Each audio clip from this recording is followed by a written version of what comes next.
Tossa niitä oli. Laiturin vieressä ja muuallakin.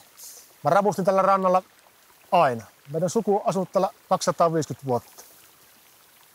Yleensä mä sain rapuja hyvin. Vähän se tietysti vaihteli vuosittain, mutta aina niitä sain ja myin kaikki.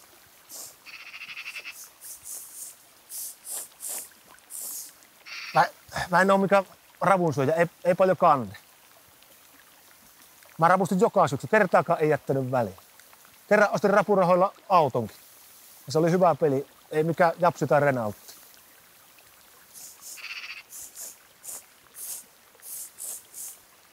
Ja mä ajoin sitten ihan loppuun.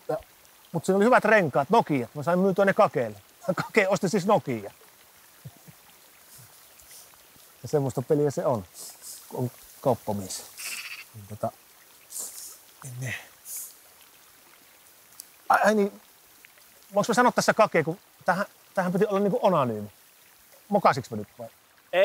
Ei se haittaa. On niitä muitakin Kake. Jorma, hei! Jorma! Mitä sä touhuut? Onko sulla ne synttäri? Jorma, hei! Ei on nyt. Tää on se rapujuttu. Tähän vaikka myöhemmin. Joo. Entinen naapuri. Niin, mutta mistä ravuista? Niin. Mä saan niitä rapuja hyvin. Mulla oli vakiostaja. Ne oli kestäviä, ne ei kuulu kuljetuksesta, niissä oli isot sakset. Mun välittäjä sanoi, että isommat kuin missään muualla. Ne mun ravut erotti muiden järven ravuista just niinku saksien koosta ja sitä väristä.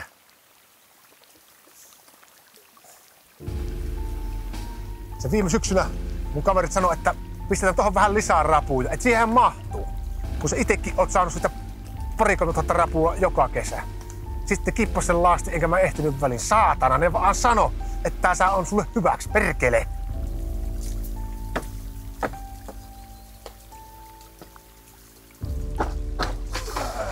Saatana.